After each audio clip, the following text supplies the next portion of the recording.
Children, today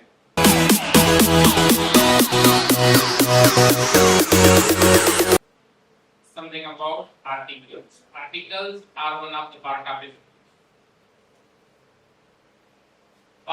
of speech. मैंने जैसे बताया था आपको कि दो तरह के वर्ड्स होते हैं, कंटेंट वर्ड्स और स्ट्रक्चर वर्ड्स। वो वर्ड्स और कुछ नहीं, पार्ट्स ऑफ स्पीच ही है, जिसमें स्ट्रक्चर वर्ड में जो सेकंड कैटेगरी बनती है, सेकंड वैरायटी बनती है, वो आर्टिकल्स होता है। क्या होता है?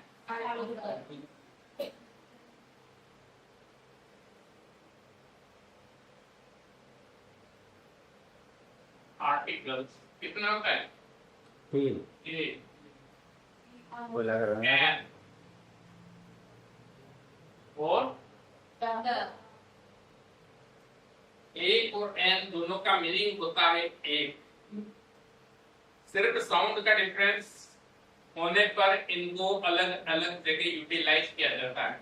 In case a word or a noun begins with a vowel sound, यहाँ पर हम एन यूज करते हैं, whereas यदि एक कंसोनेंट साउंड से शुरू होने वाला शब्द जो नाउन होता है, वहां हम अ यूज करते हैं, a star. Stayed in a 5-star hotel. अब 5 क्या है? अपने आप में कंसोनेंट है, इसको बोलने के लिए गले का यूज नहीं हुआ, इसका यूज हुआ, दोनों होटल का यूज हुआ। ठीक है, हम ये सोचे अगर कि सिर्फ 5 ही वावल होते हैं, A, E, I, O, U, S, B have been taught since our early childhood by our teachers in our school। हमारे स्कूल में अभी तक क्या पढ़ाया गया?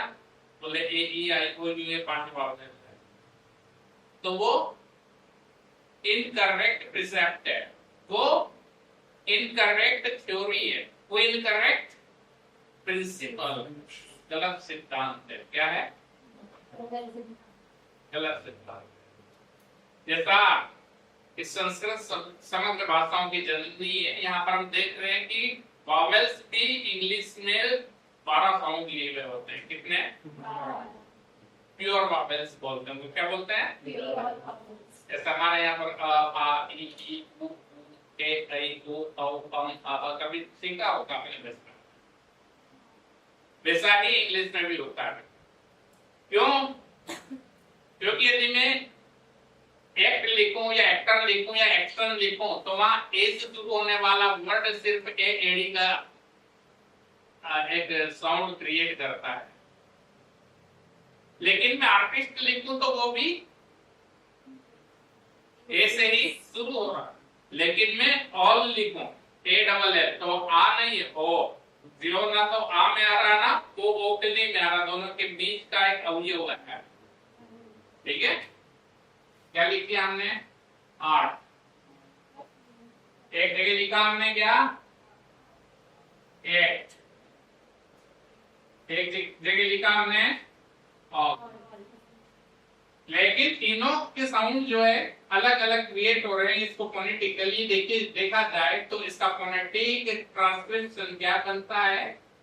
क्या बनता बेटा? और यूरोपियन लोग नहीं बोलते हैं। यदि खासकर में इंटरनेशनल कॉल सेंटर पर जाकर बैठेंगे, 25-30 हजार रुपए की नौकरी करेंगे आप कस्टमर केयर पर, वहां पे आर्ट बोल दिया तो आपको बाहर कर दिया जाएगा। और सिर्फ ऐसा लगता है कि र बोला, लेकिन र बोला नहीं जाता। एक्ट, वहां पे ए एडी के लिए ये सिंबल आता है, और सी के लिए कोई सिंबल नहीं। के, सी का क्या सिंबल है बेटा? के। एक्ट, लेकिन साउंड चेंज हो गया। अगर मैं ऑल लिख दूं तो उसके लिए यूज होता है और।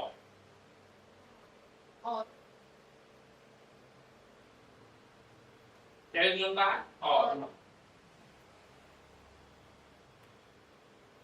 लेकिन यदि मैं लिख दूं अवॉइड, क्या लिख दूं? बताइए, या अनार का आ गया, क्या आ गया?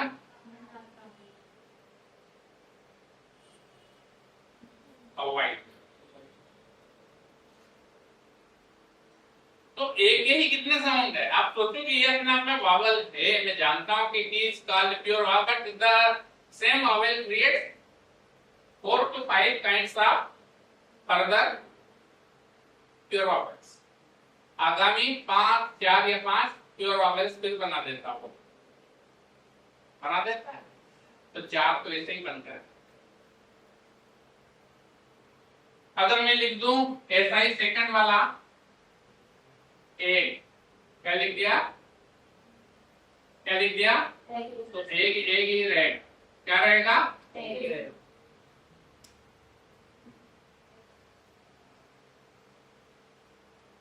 डबल जी हट जाएगा। लिखा जाता पढ़ा नहीं जाता है। लेकिन अगर मैं लिख दूं इमरजेंसी,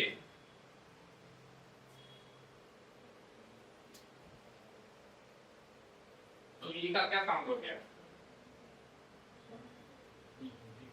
इमरजेंसी।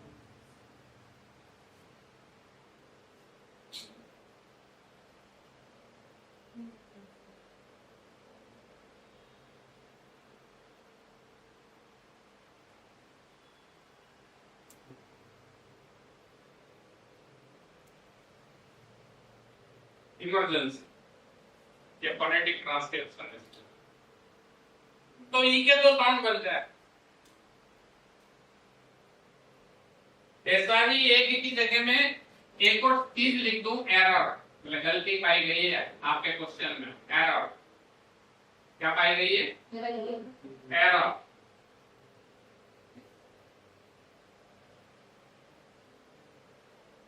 एरर नहीं, एरर। लिखा जाता एरर बोला नहीं जाता, सिर्फ एक एक्सप्रेस दे दे, error. There is an error in your working, working नहीं, वर्किंग। क्या वो बहुत आगे की चीज है बेटा, एडवांस टेक्नोलॉजी, एडवांस लर्निंग है फोनेटिक। मैं तो बता रहा हूं आपको सिर्फ एज एन एग्जांपल, ठीक है, आपके सामने पुट करती है। तो इन 5 वावेल साउंड को भी डिवाइड किया जाता है। कैसे डिवाइड किया जाता है बेटा, यदि मैं आई लिख दूं, ए के बाद ई के बाद क्या है, आई, इलनस, क्या होगा पता है, इल नस, डबल एस नहीं, इलनस। ये हो गया इलनस। लेकिन मैं लिख दूं आइस, क्या लिख दिया, आइस। तो यहां पर आइस का साउंड क्या हो जाएगा, आई। क्या बन गया, आई। डिक्शनरी एडवांस लर्नर, डिक्शनरी हकीकी बात नहीं होती है, इसलिए स्मार्टफोन तो सभी के पास है। गूगल सर्च में हम दिन में फालतू की चीजें सर्च करें, उससे अच्छा है कि हम सर्च करें कि give the transcription, phonetic transcription of ice, तो वो लिख देगा आइस। सी का साउंड क्या है, ए ई आई। अब ओ के भी 2 साउंड होते हैं।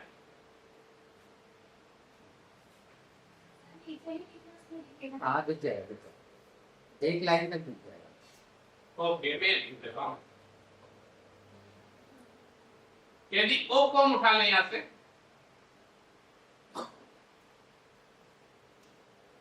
आई, तो एक साउंड बनता है, वो डिफथंग होता है, आई। उसके बाद अपने आप में ये क्या है, जोड़ी वाला, इसको डिफथंग कहते हैं, प्योर वावेल नहीं है। क्या, एक जोड़ी वाला वावेल है जिसको डिफथंग कहते हैं। क्या कहते हैं, डिफथंग। उसके बाद नेक्स्ट में लिख दो ऑनियन,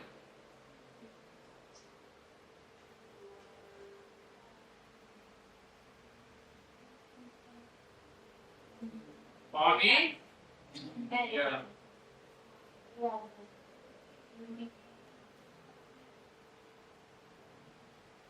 ये जो कान है इसको ईयर पढ़ते हैं। क्या पढ़ते हैं, ईयर। हम ईयर बोलते हैं। पर ब्रिटिश जो वेस्टर्न कंट्रीज के लोग हैं, यूरोपियन कंट्रीज के लोग हैं, वेस्टर्न वर्ल्ड के लोग हैं, ईयर नहीं ईयर, एयर एयर नहीं बोलते हैं एयर। क्यों? ये एयर और ये ईयर लिखा है लेकिन पढ़ा नहीं जाता है, वो रख को हटा देते हैं। उड़ता हुआ रख, जैसे CURT कर्ट बोलते हैं हम लोग, कर्ट। ऐसा लगता है कि ना बोला पर हम बोलते नहीं, तो सिर्फ रख कहाँ बोला जाता। अगर मैं बोल दूं रेस तो लिख देंगे रेस।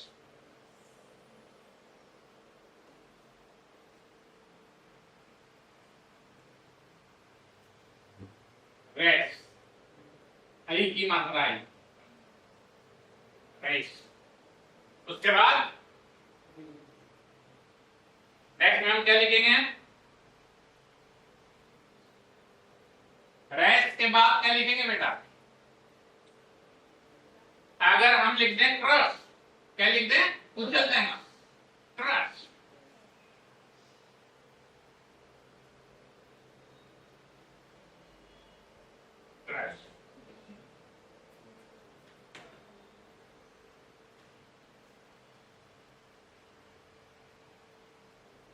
ये हटाते हैं, एबीसी हटाते हैं, ब्रश,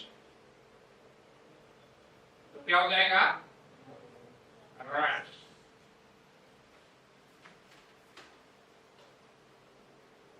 ये फोनेटिक समझा? क्या है? यू का कोई साउंड नहीं। आगे अब आपको मैं डायरेक्ट वॉवेल वहां पर ले चलता हूँ जहां हम आर्टिकल यूज करते हैं, है ना? अब ये हो गया आपका यू वाला सिस्टम जहां पे यू का कोई साउंड नहीं है। क्योंकि अगर मैं लिख दूं एटमॉस्ट, अगर मैं लिख दूं एटमॉस्ट तो क्या हो जाएगा बेटा? ये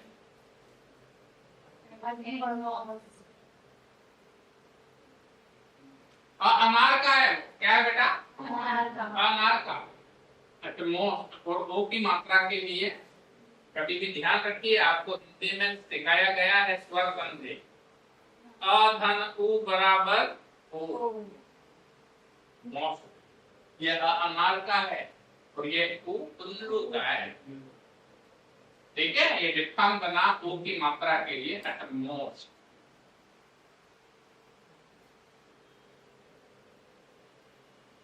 लेकिन अगर मैं यहाँ लिख दूं यूनिटी, इसी यू को क्या लिख दूं?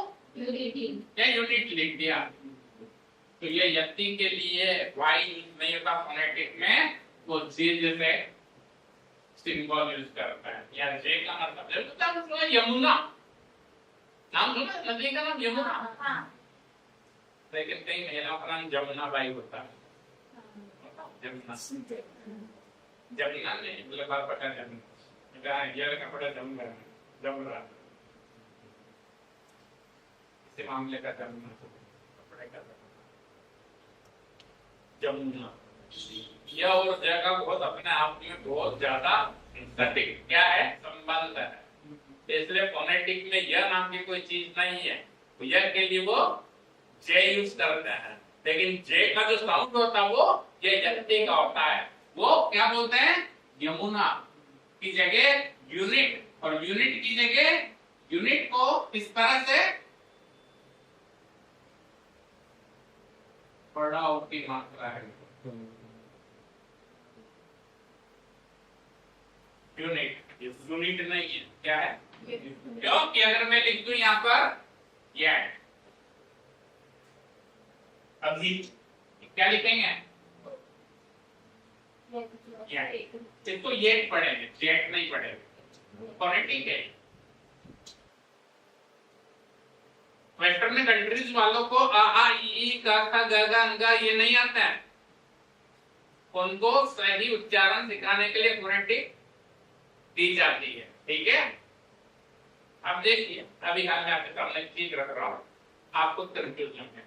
उस दिन बताया था मैंने, ये क्या लिखा बेटा?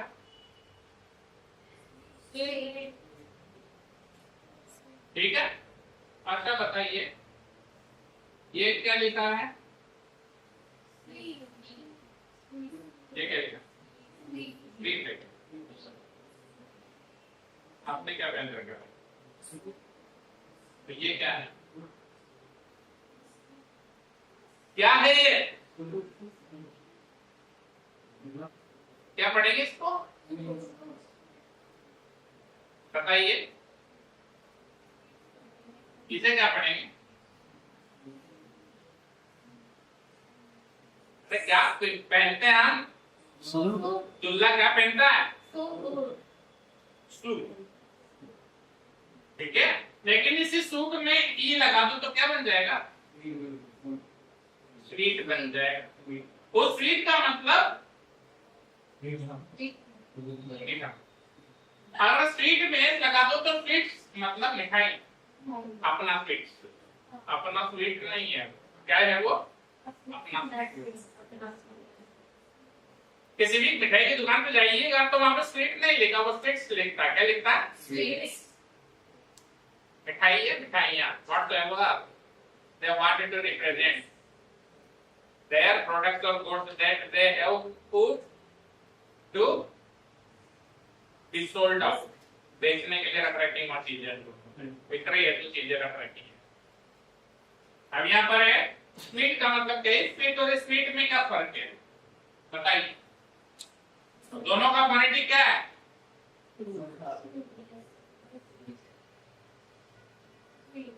स्वीट। स्वीट का मतलब है मीठा और इस स्वीट का मतलब है ग्रुप ऑफ रूम्स। बोले अब 6 लोग गए आप कहीं पर हरिद्वार गए तो एक ही कमरे में एक ही पलंग पे सो गए सबके सब। तो आपने होटल बुक किया और वहां पर आपने कह दिया 8 लोग हैं, मतलब डबल बेड के वो 2 रूम या 4 रूम आपको दे दिएगा। तो हर बेड पर एक व्यक्ति सो गया। 4 कमरों का जो ग्रुप है वो क्या है बेटा? स्वीट है। क्या है? They booked a suite of 4 rooms. हमने वहां होटल में जाकर क्या किया? स्वीट ऑफ 4 रूम्स बुक किया। तो स्वीट अपने आप में कौन सी नाउन है? Collective noun. कौन सी नाउन है? समूहवाचक संज्ञा। जैसे आप क्लास में, क्या है बेटा?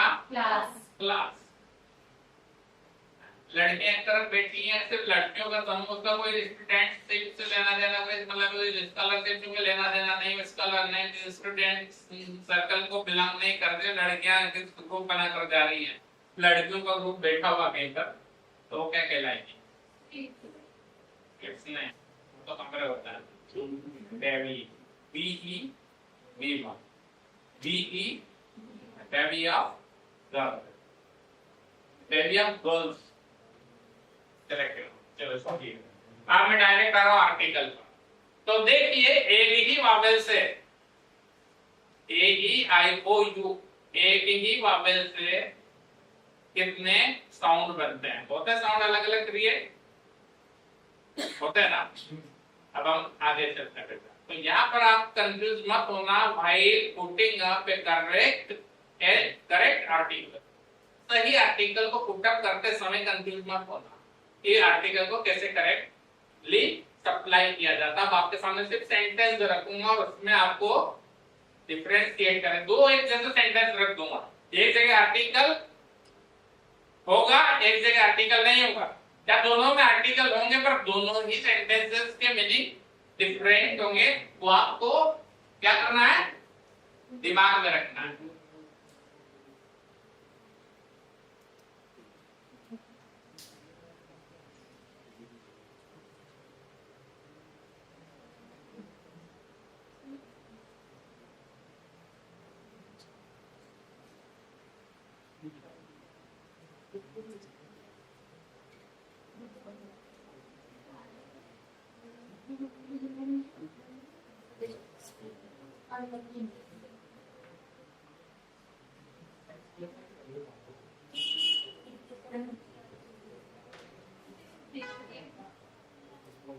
पानी नहीं है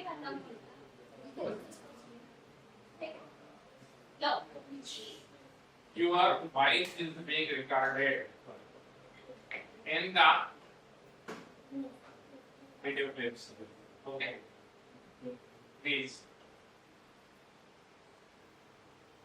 try to maintain pinter balance.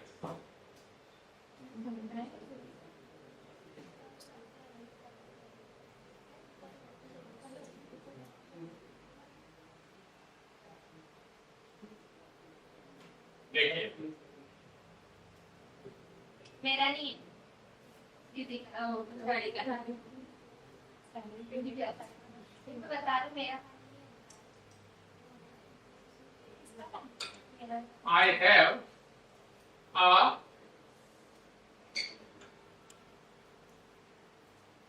black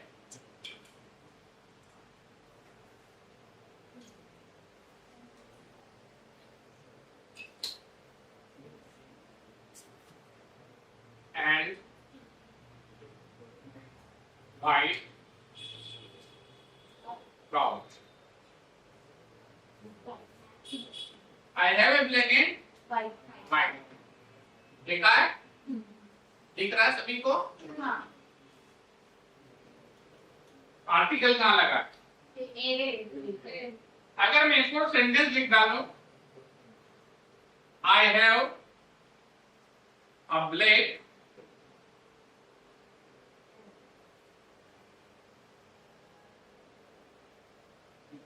and a white white cloud. कितना आर्टिकल लगे? दो ठीक। अगर मैं एक और सेंटेंस लिखूं, the king and poet died. कोई आर्टिकल दिख रहा है? Very good. अगर मैं लिख दूं the king and the poet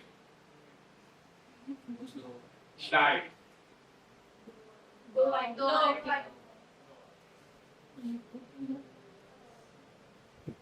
अब बताइए कि सबसे पहला सेंटेंस मैंने क्या लिखा? सबसे पहला the first of all I have a black and white cow.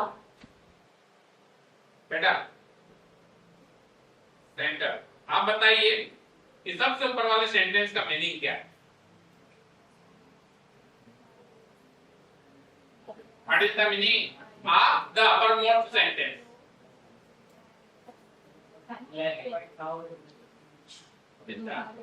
ठीक से हिंदी में बताइए, खड़े होकर बताइए।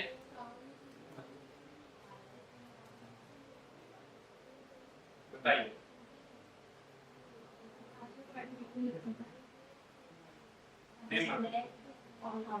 I have a black and white cow. ये भी नहीं पता आपको? चलो बेटा, आसिफ बता दिया आपको, वो सब पता है। फालतू की चीजें करता हूँ। आइए बताइए, आप बताइए। मेरे पास काली दिखता है। मेरे पास काली सफेद गाय है। अच्छा, मेरे पास काली सफेद गाय है, मतलब तुमने इसमें से एक चीज गायब कर दी। हिंदी में वो कौन सी चीज गायब कर दी? इसका कोई उच्चारण नहीं, मतलब इसका कोई ट्रांसलेशन नहीं। मेरे पास काली सफेद गाय है। तो कितनी है वो तो मैंने लिख रखा वहां पे। I have already written there, मैंने मेंशन किया है। सबसे नीचे है दूसरा। मेरे पास एक काली और एक सफेद गाय। मेरे पास एक काली और एक सफेद गाय। कितनी बार आया है? एक बार। कितनी बार ये कितनी बार आया? एक बार। अच्छा, अगर यहाँ पर इसका मीनिंग आप बता रहे हैं कि मेरे पास एक काली और एक सफेद गाय है, तो आप ही बताइए कि दूसरे सेंटेंस का मीनिंग क्या है? इसका मीनिंग क्या है? उसका मीनिंग अगर एक काली और एक सफेद गाय है, तो इसका मीनिंग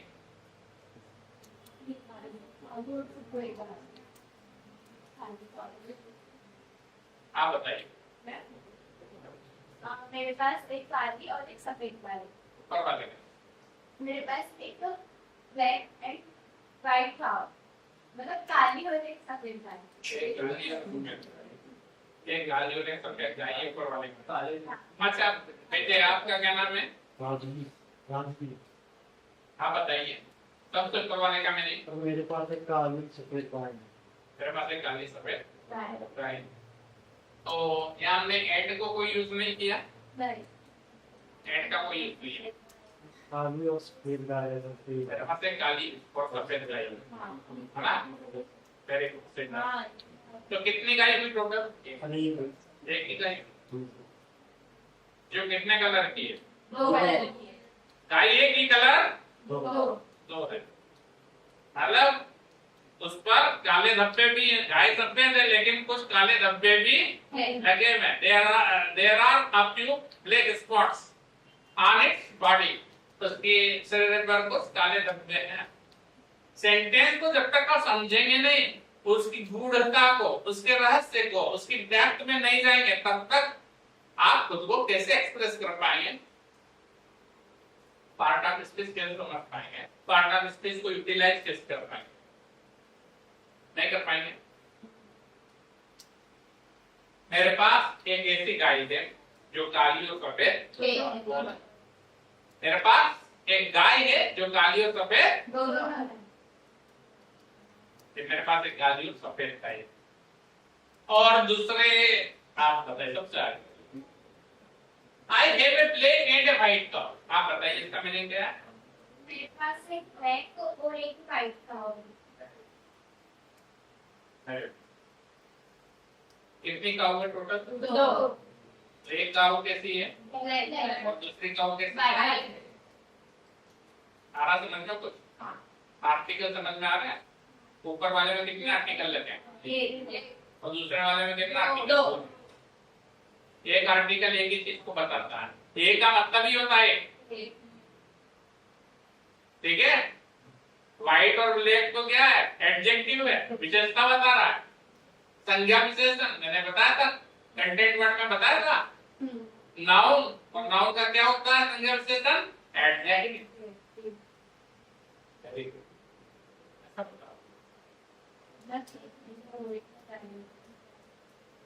आप बताइए बेटे, आप the king and poet died, इसका क्या मीनिंग?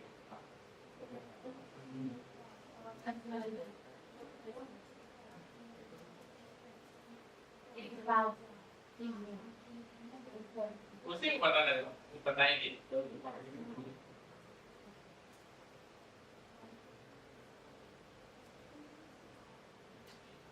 किंग क्या होता है? पोएट क्या होता है?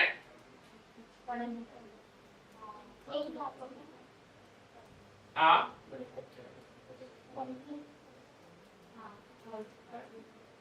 आप मेरी बात सुनो, तुम एक राजा एक राजा हो, तो राजा होते कितने हैं एक राज्य में? एक ही होता है, 10 भी होते हैं क्या एक राज्य में? अच्छा, भारत में कितने प्राइम मिनिस्टर, भारत में कितने प्रेसिडेंट हैं? एक ही है ना, प्राइम मिनिस्टर एक ही है ना। हम क्या यूज करते हैं? Definite article.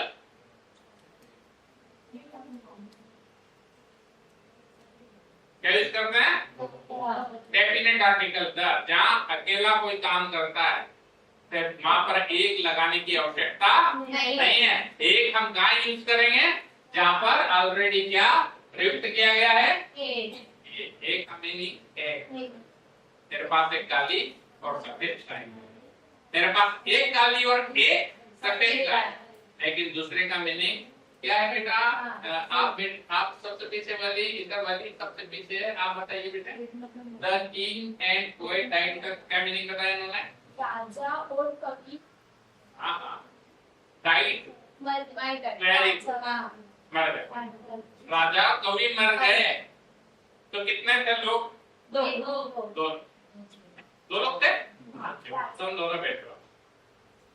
अब बेटे आप व्हाइट वाली आप बताइए, the king and the poet died, इसमें कितने लोग हैं? इसमें भी दो, उसमें भी दो है।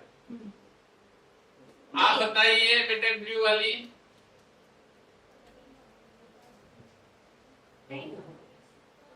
ऊपर कितने लोग ट्रांसलेट हो रहा था? ऊपर एक दो तीन तक दो कोई थे नीचे यहाँ पर कितने द और यहाँ पर कितने द? अब वहां पर कितने आप है और यहाँ पर कितने आप है, और यहाँ पर कितने द है और यहाँ पर कितने द है? ऊपर एक नीचे दो ऊपर एक ऊपर नीचे दो ऊपर एक अब डिफरेंशिएट किया था आपने, अब यार डिफरेंशिएट किया था कि यहाँ पर कितने लोग थे, कितने लोग थे यहाँ? यहाँ पर नाउन कैसी थी, सिंगुलर थी प्लूरल थी? गाय कितनी थी? एक एक थी।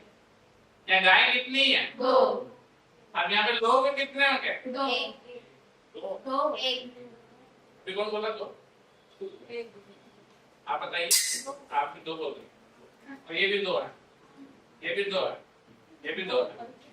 अच्छा मेरी बात सुनो, अगर राजा को कविता लिखने का शौक चल रहा है यहाँ पर, राजा कविताएं लिखता है, तो कवि the one who writes poem is called कोई एक बार जो कविताएं लिखने का शौक रखता है, कविताएं लिखता है, वो भी तो पोएट होता है। राजा खुद ही कवि था बेटा, और वही मर गया, ऊपर वाले सेंटेंस। राजा खुद ही कवि था और वो खुद ही मर गया, इसलिए हमने क्या लिखा? The king and poet died।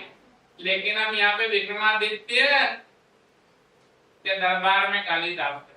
Vikramaditya राजा थे और कालिदास कवि थे। अब इधर विक्रमादित्य भी मर गए और कालिदास भी मर गया, तो हमने नीचे वाले सेंटेंस में क्या लिखा? वो किंग विक्रमादित्य है, और यहाँ पोएट कौन है?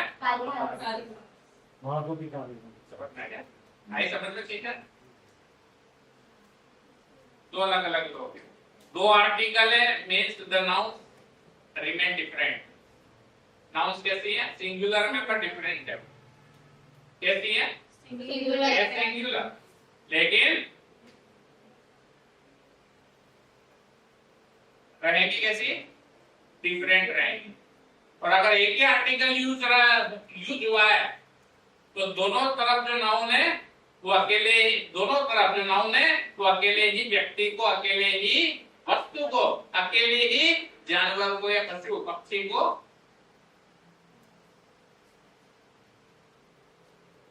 इंडिकेट करेंगे। अगर मैं एक और sentence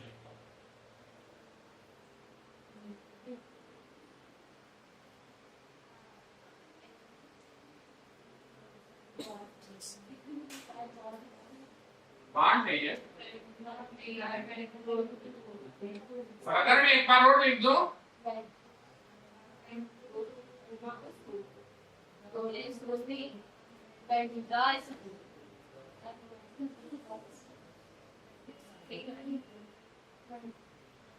I went to school, यहाँ पे कोई आर्टिकल लिख रहा, इसका मतलब क्या है? इसका क्या मतलब? गो का सेकंड फॉर्म गो, जाना, वेंट गया, क्या हो गया? आई वेंट टू स्कूल का मतलब? और दूसरा सेंटेंस क्या है? इसका मीनिंग क्या है? बातें बंद कर दो बेटा, उससे अच्छा है कि फोकस कीजिए स्टडी पर, डिफरेंशिएशन में।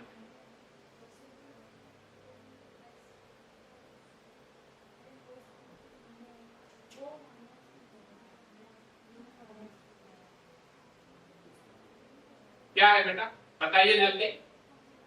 सेकंड सेंटेंस का मीनिंग बताइए। I went to the school.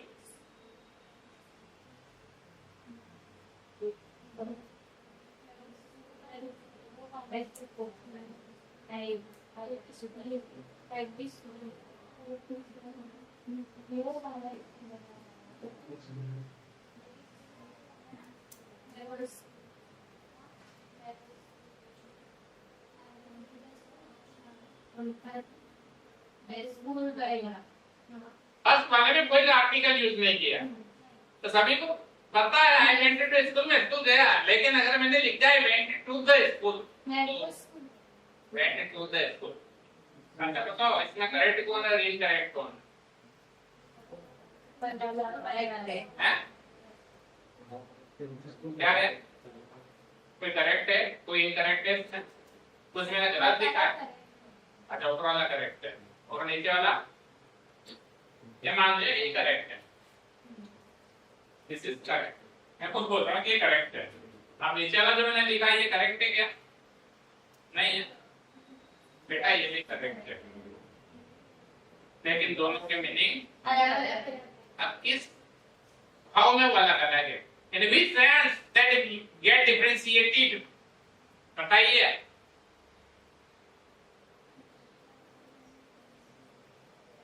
What sense do they reveal, क्या चीजें रिवील करते हैं वो? आई वेंट टू स्कूल, तो बस सोचिए कि मैं स्कूल गया तो क्यों गया, और I went to the school तो सोचिए कि मैं स्कूल गया तो क्यों गया।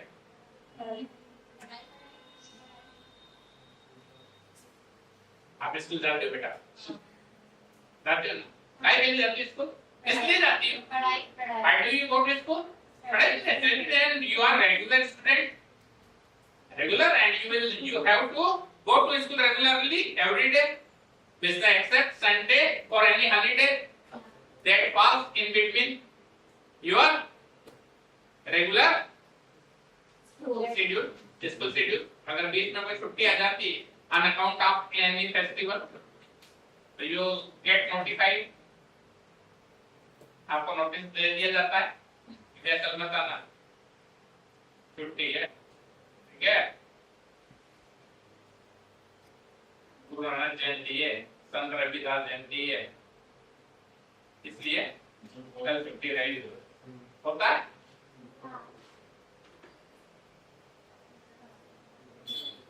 तो जाती है रेगुलर स्कूल आप, तो ऊपर वाला सेंटेंस आपकी रेगुलरिटी को शो करता उस ये स्टूडेंट को इंडिकेट करता। ऊपर वाला सेंटेंस जहाँ कोई आर्टिकल यूज नहीं हुआ है, जिस सेंटेंस में कोई भी आर्टिकल यूज नहीं हुआ है, I went to school,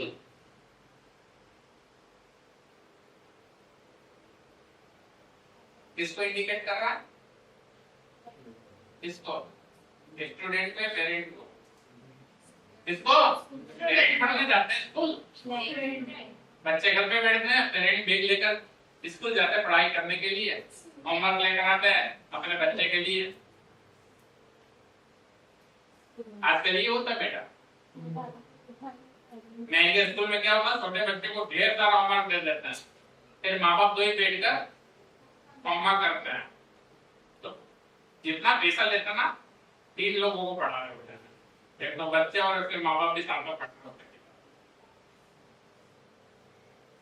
Parents also have to study, undergo study session to finish the homework of their work. अपने बच्चे का होमवर्क फिनिश करने के लिए उनको भी किताबों के पढ़ने पड़ते हैं, जल्दी कर लो, सवाल कहाँ है, ये जल्दी से इसका आंसर पार्ट ढूंढ कर निकाला, हमें उसकी पढ़ाई करेंगे। तो जितनी फीस ले रहे हैं उतना पढ़ा भी रहे, माँ बाप को भी तो पढ़ाना है घर पे, ठीक है। I went to रास्ता में नहीं गया, वो स्कूल गया, वह स्कूल गया, मैं स्कूल गया बेटा, वह स्कूल नहीं गया, मैं स्कूल गया। I went to school, मैं स्कूल गया, और I went to the school का भी मीनिंग है मैं स्कूल गया, लेकिन दोनों स्कूल गया में डिफरेंस क्या है? ऊपर वाले में तो पढ़ने के लिए गया, लेकिन दूसरे वाले में अगर कोई पेरेंट्स कहेंगे कि वो प्रिंसिपल से मिलने के लिए गया, पढ़ने नहीं गया, वो फीस डिपॉजिट करने के लिए गया, बैठ के पढ़ने के लिए 6 घंटे तक पढ़ने के लिए नहीं गया, फिर पहला लेक्चर आएगा, फिर मैं माइक बैठे होंगे, एक बस्ता लेकर नहीं गया। आना समझ में? यदि आपके पेरेंट स्कूल जाते हैं किस पर्पस से जाते हैं?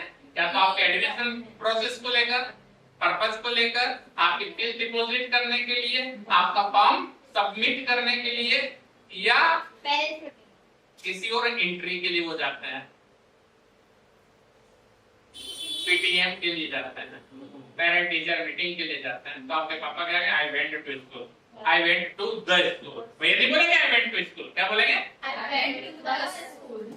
ये डिफरेंस है बेटा इंग्लिश और हिंदी में। स्कूल गया, और आपने भी बोला कि मैं स्कूल गई, मैं पापा के साथ स्कूल गई, पापा बोले मैं इसके साथ स्कूल गया, लेकिन इंग्लिश में क्या होगा, आप बोलेंगे आई वेंट टू स्कूल और पापा बोलेंगे I went to the school। क्योंकि किसी स्पेसिफिक पर्पस के लिए पापा स्कूल गए, हम बैठे रहने के लिए नहीं गए, तो ऐसे रेगुलर स्टूडेंट को नहीं गए। ये पापा के लिए, पेरेंट्स के लिए, और ये स्टूडेंट के लिए। जहाँ पर कोई आर्टिकल यूज नहीं हुआ है वो स्टूडेंट के लिए, जहाँ आर्टिकल यूज हुआ है द, क्या यूज हुआ है, the पेरेंट्स के लिए, कि वो किसी स्पेसिफिक रीजन पर्पस को लेकर स्कूल पहुंचे। ऐसे अगर मैं एक और सेंटेंस यहाँ पर लिख डालूं कि आई वेंट टू स्कूल, हटा दिया हॉस्पिटल,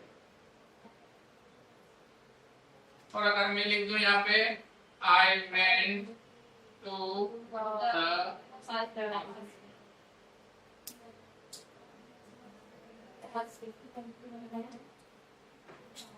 दो चीजें बताऊंगा, क्या है दो चीजें। ये आर्टिकल यूज हुआ, ऊपर वाले में आर्टिकल यूज नहीं हुआ। Why use, I went to hospital और I went to the hospital. बताइए, what is the difference between two sentences. जैसा स्कूल में वो के रिगार्ड में हुआ था, वैसा ही हॉस्पिटल के रिगार्ड में हुआ। बताइए क्या है। जैसा स्कूल में बेटा, ये बात कंफ्यूजन क्लियर कर लेना, इस कंफ्यूजन को क्लियर कर लेना। एज ए टीचर वो भी ये लिखेगा I went to school because a teacher is, क्या है, हेल्पलेस, मजबूर है, विवश है, लाचार है, उसको स्कूल जाना है। Otherwise how will he earn his daily bread, अपने दिन जीविका, है ना, to meet the both end of life, है ना, जीविका अर्जित कैसे करेगा वो। चाहे वो टीचर जा रहा है स्कूल, चाहे बच्चा जा रहा है, स्टूडेंट स्कूल जा रहा है, टीचर जा रहा है, वो ऊपर वाला सेंटेंस ही यूज करेगा आई वेंट टू स्कूल, मैं स्कूल गई, मैं स्कूल गया, आई गो टू स्कूल, मैं गो टू स्कूल, लेकिन I go to the school as a parent. I went to hospital, मैं हॉस्पिटल गया, और I went to the hospital का मतलब भी मैं हॉस्पिटल। आप बताइए फर्क क्या है। हॉस्पिटल के स्टाफ के बीच, हॉस्पिटल Doctor. स्टाफ, और किसके लिए, और किसके लिए, मरीज के लिए, both patients and doctors as well as paramedical department और other staffs, ओके, वो सब लोग क्या करते हैं, वेंट टू यूज करते हैं, जो वहाँ काम ही करते हैं, वहाँ के कर्मचारी हैं। जैसे मेदांता हॉस्पिटल में जितने भी कर्मचारी हैं, चाहे वो सफाई कर्मी है ना, मैनेजमेंट को बिलोंग करते हैं, है ना, चाहे वो एचआर है, वहाँ के एचआर शिफ्ट में है, चाहे वो मेडिकल पर बैठने वाले केमिस्ट हैं, मेरा स्टूडेंट है केमिस्ट, मैं दवाई लेने गया तो मुझे पहचान के सर मैं जानता हूँ, मैंने कहा मैंने मुझे अपने 12th में पढ़ाया 2019 में, 2019। तो I went to hospital, bio था उसका, बायोलॉजी का केमिस्ट बन गया वो आगे चलकर, आपको समझ आया, तो दवाई यार नाइट शिफ्ट में बैठता हूँ। आई वेंट टू हॉस्पिटल, अगर वो केमिस्ट कहेगा, अगर वो डॉक्टर कहेगा, नाइट शिफ्ट वाला, डे शिफ्ट वाला, चाहे वो पैरामेडिकल वाला कहेगा, ठीक है, वो सब क्या बोलेगा, आई वेंट टू हॉस्पिटल। या मरीज कहेगा जो 8 दिन के लिए वहां एडमिट होने के लिए, जिसका ऑपरेशन नहीं हुआ, ऐसा थोड़ी क्या ऑपरेशन करके उसको सर्विस पा देंगे, उसको तब तक रखेंगे वहां पर जब तक वो रिकवर नहीं हो सकता। तो मरीज भी क्या कहेगा, क्या इवेंट कर, मैं हॉस्पिटल गया था, मैं हॉस्पिटल में गया, मैं हॉस्पिटल गया था, लेकिन अब गुलदस्ता लेके अपने रिश्तेदार से मिलने जा रहे हैं, क्या उसका ऑपरेशन हुआ है, हड्डी टूट गई थी उसकी, कमर टूट गई थी उसकी, ओपन हार्ट सर्जरी हुई है, उसको स्टेंट डले हैं, उसकी बाईपास सर्जरी हुई है, उसको सम ब्रेन इश्यूज आ गए हैं, उससे मिलने जाना। उसके लिए फ्लूट लेगा, उसके लिए गुलबस्ता लेगा, उसको मतलब कॉम्प्लीमेंट देता है गेट वेल सुन। तो आप क्या यूज करेंगे? I went to the hospital. बैंक ना हॉस्पिटल गया, मरीज से मिलने के लिए गए स्पेशली, तो went to the hospital. But as a मरीज, as a patient, I went. I went as a doctor, I went hospital. Or any other staff of working in the hospital, I went to hospital। ऊपर वाला नीचे वाला समझ में आया आपको? अभी तक देखे थे ऐसे सेंटेंसेस, देखे थे आए समझ में? आज के बाद अगर ऐसे सेंटेंसेस देखने को मिले तो आप क्या करेंगे बेटा? डिफरेंशिएट कर पाएंगे? हाँ। सही आर्टिकल लगा पाएंगे? हाँ। लगा पाएंगे? ठीक, आगे चलते हैं। अब इसकी डेप्थ में चलते हैं, इसकी डीप एंट्री कैसेज में चलते हैं कि आर्टिकल की डीप एंट्री कैसेज कैसी होती है। मैंने बताया था अभी कि ए से लेकर जेड तक बहुत सारे नाउन आती है और वह आर्टिकल में दी जाती है। एक होता है ए, एक होता है एन, एक होता है ए और एक होता है एन, जिसे सिंगुलर नाउन के पहले रखा जाता है और साउंड के अकॉर्डिंग ए और एन, कंसोनेंट साउंड के पहले ए और वॉवल साउंड के पहले एन रखा जाता है। लेकिन कभी-कभी डेफिनेट आर्टिकल भी सिंगुलर नाउन के साथ यूज किया जाता है। दुनिया में ताजमहल कितना है? रिवर गंगेस कितनी है? हिमालयास कितना है? माउंट किलिमंजारो कितने हैं? बड़ा ज्वालामुखी डेड वोल्केनो है अफ्रीका में। समझ में आया? इंडियन ओशन कितने हैं? अटलांटिक ओशन कितने हैं? पैसिफिक ओशन कितने हैं दुनिया में? एक ही है ना। ओशंस बोला मैंने, ओशन ही बोला ना। महासागर, हिंद महासागर, अटलांटिक महासागर, प्रशांत महासागर। तो ऐसी चीजें हैं जहां पर, और बिल्डिंग के नाम रेड फोर्ट कितने हैं दुनिया में? क्या लिखेंगे? द रेड फोर्ट, द ताज। नदियों के नाम the Ganga, the Yamuna, the Narmada, the Kaveri, the Saraswati. Okay, वहां पे हम द यूज करेंगे। समझ में आ रहा आपको? ये डेफिनेट आर्टिकल। इसके बाद द और का यूज होता है ग्रामेटिकल इंट्रिकेसीज में। बताइए। Before superlative degree. Superlative degree भी दो तरह की होती है, एक रेगुलर और एक इर्रेगुलर। जब तीनों फॉर्म पॉजिटिव, कंपैरेटिव और सुपरलेटिव तीनों एक दूसरे से मैच नहीं खाते हैं तो उसको कहते हैं इर्रेगुलर फॉर्म। और जब तीनों एक दूसरे से मैच खाते हैं, जहां ई आर और ई एस टी का ही प्रयोग किया जाता है, वो रेगुलर फॉर्म होते हैं। High, higher, highest. Mount Everest is the highest mountain peak in the world. क्या लिखा है? क्या लिखा है बेटा? ये मैं रब करता हूं।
Mount Everest is the highest mountain peak in the world. Mount Everest दुनिया का सर्वोच्च पर्वत शिखर है। आप 10 क्यों लगाए मैंने? डिग्री है, आई गेस। वो एक एक ही है नहीं, वो तो एक ही है। और मैंने क्या ये लिखा कि द माउंटेन एवरेस्ट? मैं तो ये लिख सकता था कि द माउंट एवरेस्ट। ये तो कंफ्यूजन क्रिएट हो रहा है। हिमालय तो लिखा तो the Himalayas. Okay, it's called the newly folded mountain, नवीन वलित पर्वतमाला। अंगारा गंगाना प्लेट जो आपस में टकराए थे तो उससे क्या होता, उदय पड़ गया था, 33 आकर ऊपर आ गया था, तो बह गया था। Newly folded mountains. आप देखिए उसी में है नेपाल में स्थित माउंट एवरेस्ट।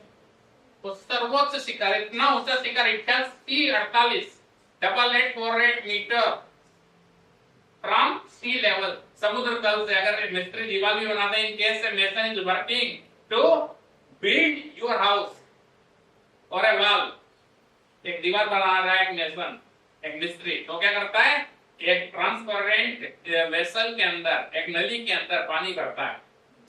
पानी हमेशा एक लेवल पे भरा रहता है, तो मिलाता है कि भैया लेवल क्या पानी का, मतलब यहाँ जो ईंट की ऊंचाई जो वहां है वो ईंट की ऊंचाई यहाँ आ रही है या नहीं आ रही है। ऐसा ना हो कि यहाँ 20 ईंट लग जाए और वहां 19 ईंट रह जाए।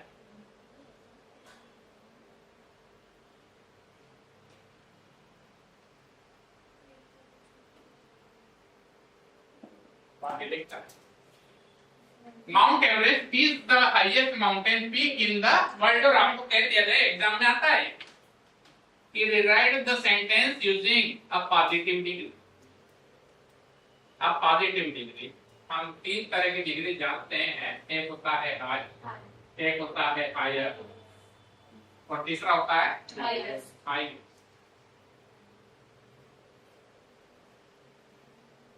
ऊंचा, ज्यादा ऊंचा और सबसे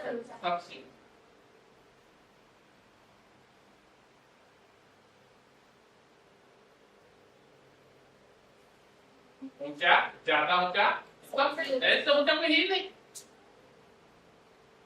अब ये क्या बोलता है, mount Everest is the highest mountain peak in the world, और फिर इंस्ट्रक्शन डालता है उसमें क्या, वो लिख देता है rewrite the sentence by using positive degree।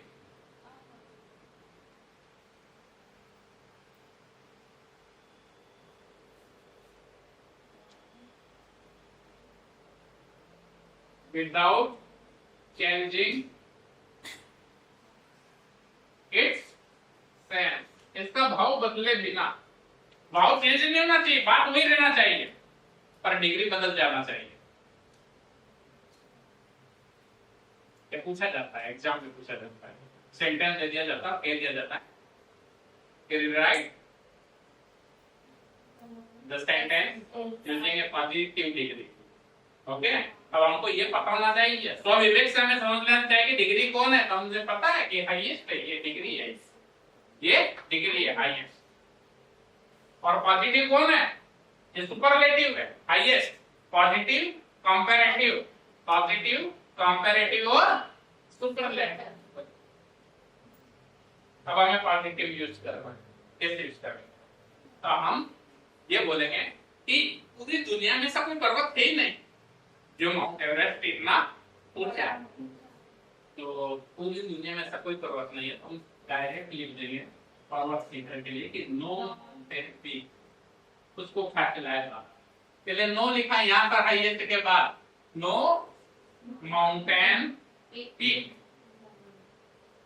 In the world. World के पहले भी द आता है, तो इतनी दुनिया एक ही तो है।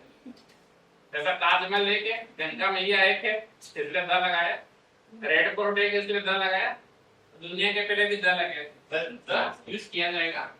No mountain peak in the world is आप यहाँ पर तोला जाएगा, एक तराजू है ना, तराजू होती है, इसके उस तुला के तुला राशि भी होती है, देखना कभी तुला राशि का जो सिंबल होता है उसमें 2 पलवे होता है है ना, एक तरफ गुड्स रखा जाता है और दूसरी तरफ वेट रखा जाता है, तो कंपेयर इट। वो 2 पलवे कौन से हैं, एक तरफ एज है, दोनों पलवे का वजन एक ही है, और दूसरी तरफ भी एज है, और दोनों एज के बीच में पॉजिटिव डिग्री कौन है, no mountain peak in the world is as high as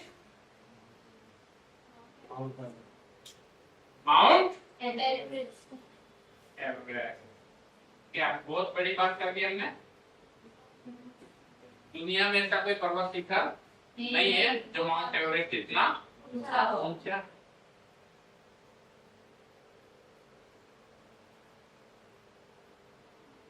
sense change नहीं किया हमने, सेंटेंस बदल दिया, ये पढ़ोगे तो भी वही मीनिंग है और वो पढ़ोगे तो भी वही मीनिंग है, और अगर आप चाहें कि हायर तो ये मोर देन मच देन में आता है, इसमें कंपैरेटिव डिग्री के बाद THN लगता है, THAN क्या लगता है, देन तो 2 तरह के होते हैं, एक होता है THAN क्या होता है, और एक होता है THEN, देन थीटा ये एडवर्ब ऑफ टाइम है, एडवर्ब ऑफ टाइम है, और वो एडजेक्टिव है, देन अधिक है ना, my marks are more than you, I got more marks in examination than you, मेरे एग्जामिनेशन में जो मार्क्स आए वो तुमसे ज्यादा है, तो वो देन कौन सा है, ये वाला है। फर्क समझ लेना, अगर ये लिख दिया कहीं पे तो एनसर्कल कर दिया जाएगा, आप बाहर कर दिए जाओगे, परीक्षा नहीं देखता है कि बच्चा गलती क्या कर रहा है।